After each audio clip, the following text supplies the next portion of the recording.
Are you ready, Monarch fans? It's time for the Old Dominion Football Show with Bruce Rader and Coach Bobby Wilder. Sponsored by a Step-in-Time Chimney. The heat was stifling, the competition intense. And while Old Dominion did not leave Miami with the win the Monarchs were hoping for, they did come home with something. It was their quarterback of the future. How good is he? Let's find out. The Old Dominion Football Show starts now. I'm Bruce Rader along with Coach Bobby Wilder. Tough loss at Florida International. You were down a lot of players because of injuries, and you probably could have used some extra bodies because of the intense heat down there. Yeah, that's what made it extremely difficult, Bruce, was how hot it was. It was close to 100 on the field. We've got 30 guys that are banged up. A lot of guys didn't travel. Isaac Weaver, our captain, starting center, Jawan Ross, Miser, two starting D tackles. But the guys who went there, Bruce, they played their hearts out. I was really proud of the effort we put forth in this game. It was right to the end of the game in this one. And I heard a rumor there was no air conditioning in the locker room at halftime. First of all, is that true? And secondly, is there anything sinister about that?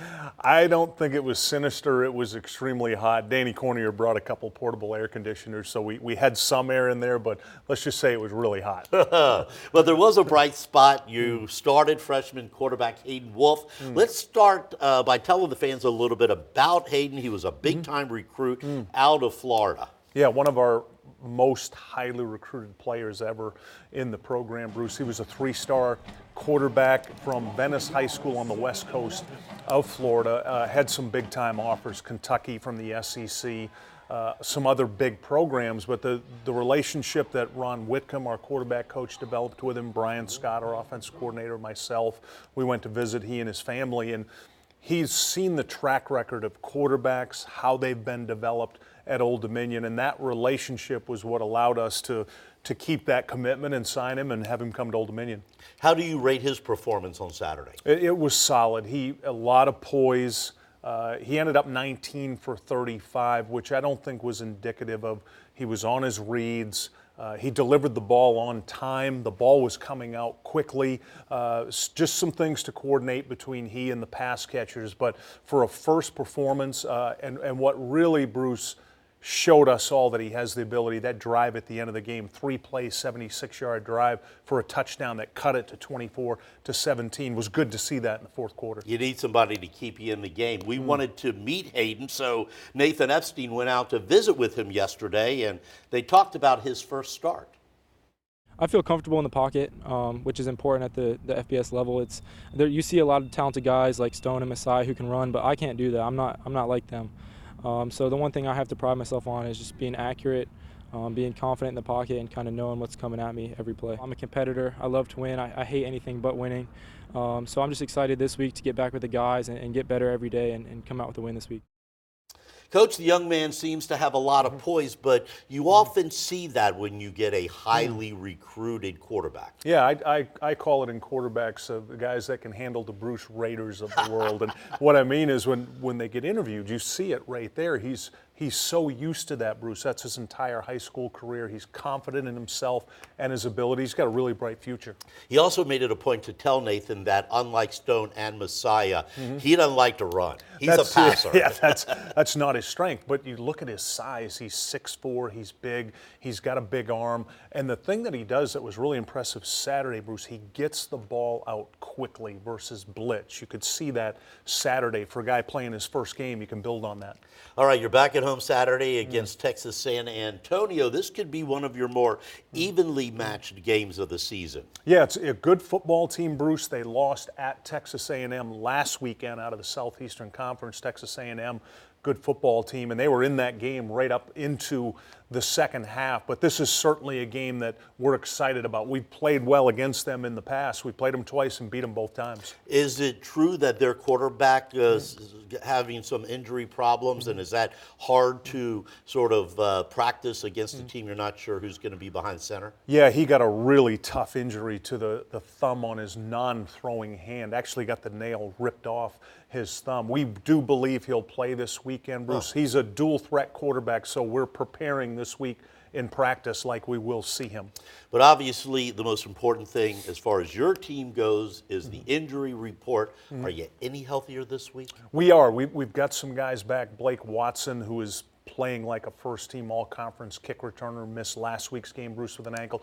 He'll be back. Also, Isaac Weaver, I mentioned earlier, our captain, our center, he'll be back in this game. It's just a lot of guys are playing with some bumps and bruises. Guys like Miser and Ross are two starting defensive tackles. They'll be out this weekend. Now, you were not very happy with the way your special teams played the last couple of weeks, especially last week in the punt game. What about this past week? Special teams, to me, looked a lot better. Yeah, I mean, you bring up the punt team from last week. What a turnaround this week. Bailey Kate punted 7 times, Bruce, 43.6 yard average, 4 inside the 20, and they're all-conference returner. They were one of the top teams in the nation returning punts. They only had 3 returns for 6 yards, so a much better performance, Bruce, for us overall in this game. Now, your defense has been playing better all year long. They played well again, I thought, and especially in the red zone. They sure did, Bruce. They had 5 field goal attempts out of FIU. They missed 2 of them. 1 of them was partially blocked. Teams were 11 for 19 kicking field goals against us this year, Bruce. A lot of it has to do with the pressure. And take away a couple of explosive plays. One jump ball that they tipped to themselves. Our defense overall in this game was very good. All right, and we're going to talk about the run game. I want to see how Lala's doing. Coming up next, though, defensive back Lance Boykin and linebacker Jordan Young double-teamed Nathan Epstein in the 1-minute drill this week. The Old Dominion Football Show continues. Don't go away.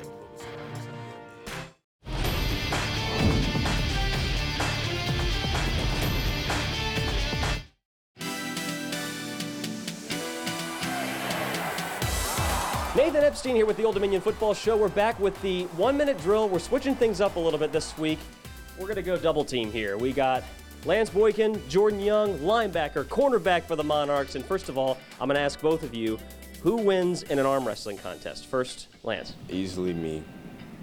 I'm going to have to go with me. I mean, seniority, I'm the older guy. I feel like I'm a little bit stronger, so I'm going to go with me. Who wins in a karaoke contest? I'm going to go with him. I can't sing at all. Definitely got the vocals. Oh. Yeah, I don't want to say it on camera. Oh, you opened up the door, man. What's your go-to karaoke song? Miley Cyrus, Party in the USA. What's your favorite memory as a football player? I would have to say being in Little League, having my dad coach me. My dad was a former football player himself, and my playing style is all based off of him. Lance, what's your favorite memory as a football player? So far, catching my first interception here at ODU last year against Middle Tennessee. He threw a jump ball and I caught it, so that was good. You guys are always busy, school, practice, football. What's the perfect day off? Getting up with no reminders, just laying in my bed, eating good, just watching some SpongeBob. Are you still watching SpongeBob? Oh yeah, for sure, Cartoon Network and everything. Going to sleep the night before, knowing I don't have any alarms, knowing I don't have to check schedules, check teamworks, things like that I'm going to have to be in reminders. Being able to lay in my bed, like Lance said, watch cartoons. I'm a big cartoon guy. I'm watching Cartoon Network, Nickelodeon all the time. We got Lance Boykin, we got Jordan Young, linebacker, cornerback. You're going to want to keep your eyes on these two come game day. I'm Nathan Epstein. This has been the 1-minute drill. Thanks, Nathan. Coach, we mentioned this before, the defense playing very well this year. Jordan starting and playing, I think, exceptionally well. Lance seeing a lot of time at cornerback. Right. Yeah, Jordan's the second leading tackler on our team, Bruce. He's got an opportunity to have 100 tackles this year, and Lance is getting better every week at corner. All right. We'll be back with a final look at Texas San Antonio right after this. Welcome back, Old Dominion, against Texas San Antonio Saturday at 2 o'clock. And, Coach, this is a team that you've never lost to, but you haven't played them in a while. Yeah, we played them twice, Bruce, and that's the interesting thing about our conference is you have 7 teams on each side, so you play 6 on your side, 2 on the other, and then it rotates out of the schedule. So last time we played them was in 16, the year we won 10 games, beat them at home 33-19. So we've got some guys that have played against them, but a lot have never seen them. Now, with only 2 games left, home games are home games left. Right. Yeah. Home games are very important. The captains go out there before the game. It's a great honor for them. Right. And this is not something that you take lightly. No, we've got the 2 permanent permanent captains, Lawrence Garner and Isaac Weaver, and then the other 2 captains we picked by week, guys that are playing at a high level, and Derek Wilder, Keon White will be captains again this week. Those guys are playing really good football. All right, Coach, I am picking the Monarchs to win on Saturday. You and me both. Because even though you haven't played them in a couple of years, you look at the film. Do the players see this and say, hey, we can beat these guys? They do. If they know that if we play the way we did at Florida International last week, bring that energy to home. And I hope the fans will come out and see us, come see Hayden Wolfe play, because our guys are excited for this weekend. Does this help Hayden Wolfe having an entire week of knowing, well, I played last week and I'm the guy on Saturday? It does. And what you see with a freshman quarterback, not unlike when it was DeMarco or Heineke or Washington, is that week 1 start to week 2, just so much more comfortable in their own skin, what they're seeing, and then all those reps in practice, Bruce. All right, should be fun. Come see the new quarterback and come and see Old Dominion get its first Conference USA win of the season, and we're going to talk about that next Wednesday night on the Old Dominion Football Show. Good night, everybody.